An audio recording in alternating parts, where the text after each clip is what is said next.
Hello, Raindrops, new subscribers, and old friends, and welcome back to Government Minute, Minutes That Matter. This is Mr. A with you from Studio B in Government Minute headquarters in Texas. Just wanting you to take care of three things right now before we start. Subscribe to the channel, like and share the video, and click on that notification bell so you know when our videos come out.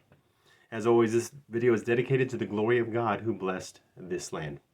We've been talking about the legislative branch of government. We've been talking about the House of Representatives the last two lessons. Today we're going to talk about its counterpart. Remember, our legislative branch is the Congress. It's made up of the House of Representatives and the Senate. Today we're going to talk about the Senate of the United States. If you remember, the House of Representatives, each state's number of representatives is determined by population. In the Senate, it is different. Each state is equal. If you remember back to the Constitutional Convention, this was pivotal for the small states to sign on, and the House was pivotal for the large states to sign on. So it was called the Great Compromise. It was Connecticut Compromise, and both sides felt like they got what they wanted.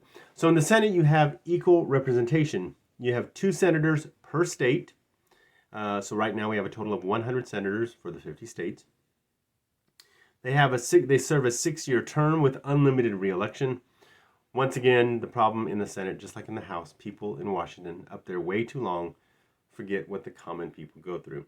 So it is a problem in the Senate, just like in the House. You have people who have made a career out of this. Nothing like that was anything our founding fathers envisioned.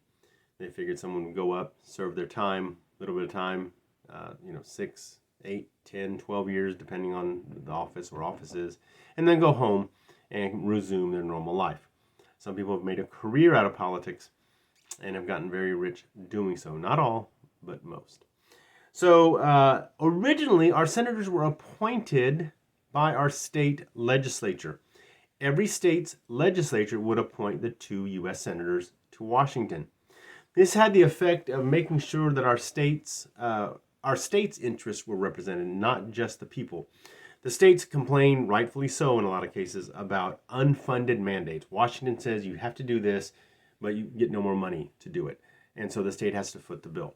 So the senators were originally, the Senate was originally conceived to protect the state's interests. And that's the way it was until the 17th Amendment, which changed from the state legislature appointing senators to the popular vote of senators. Right now, every 2 years, 1/3 of the Senate and 1/3 of the Senate only is up for re-election. So that's why you have the Senate called a continuous body. You can never have a brand new 100-member Senate because, let's say in 2024, 34 senators up for re-election. In 2026, 33. In 2028, 33 more, and then we start the cycle over again.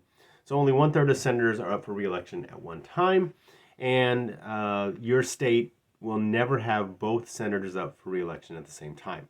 Each state will always have an experienced senator on hand because they stagger the terms of the senators for each state. Texas may have a senator going up in 2024, and then again not until 2028. So every state will have that comfort of having an experienced senator in Washington to represent the state. How do you become a senator? Well, it's a very exclusive club. Remember, there's only 100. There's 435 members of the House. I could pause right here, or you could pause the video and try to name 10 members of the House of Representatives. Okay? And then try to name 10 senators. It's probably easier to come up with senators because they're more prestigious. There's only 100. These are the ones who get called to appear on the talk shows because they are seen as a cut above the House of Representatives.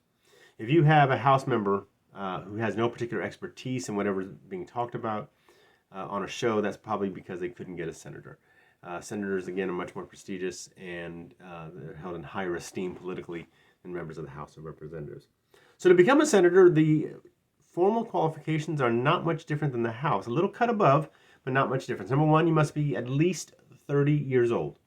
House of Representatives was 25. For the Senate, you must have been a U.S. citizen for 9 years. In the House, it was only 7 years. And the third formal qualification is the same in the House and in the Senate. You must be an inhabitant of the state that you want to represent. And that's it. We talked about the informal qualifications for the House. Looking good on camera, able to give a speech, maybe have that good family vibe going, able to articulate what you want to say. And so those informal qualifications still stand for the Senate of the United States. So the Senate got 6-year terms and the House 2. Why? Imagine, if you will, you're at the grocery store and you hear a child asking its mom for candy. I put the checkout right next to where you check out. There's candy, and the kid sees it, and he's asking for candy. And the kid wants candy, and they want candy now. Mom could say, Dad could say, we'll get some next time, we'll get some tomorrow. But little kids don't have that concept of time. They want everything now, because they don't know about tomorrow. They don't understand about the future. And so what happens is the kid wants it now. The parent has to be the adult. The parent has to say no.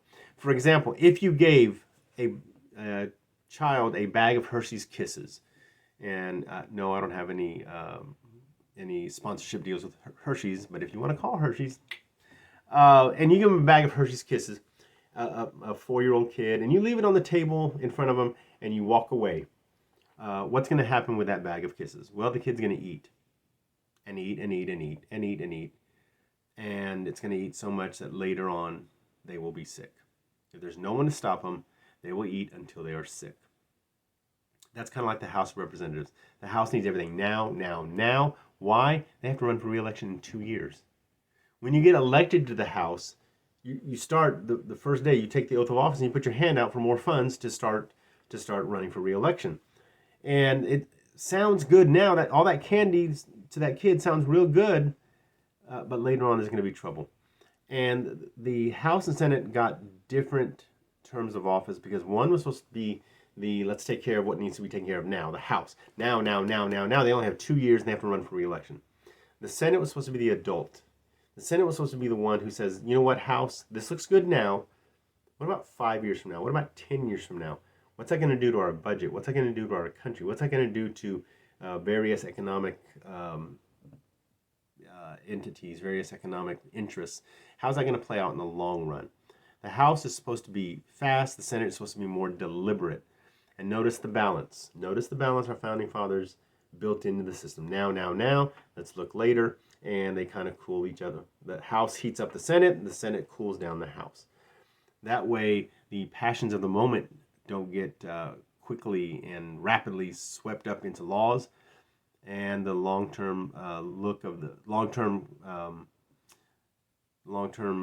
situation or long-term stabilization of the United States is taken care of by the longer Senate term. The House will light a fire under the Senate, which sometimes drags its feet, and the Senate will cool down the House when it gets overheated. Our founding fathers were brilliant in setting up another check and balance. In other words, for both houses to temper their worst impulses.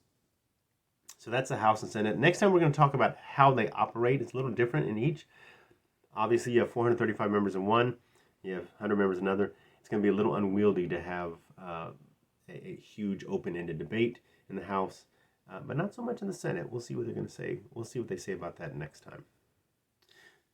I hope you paid attention because there will be a test of the next election. I want to thank you for joining us today. This is Mr. A, reminding you that we, the people, are the government. We'll see you next time.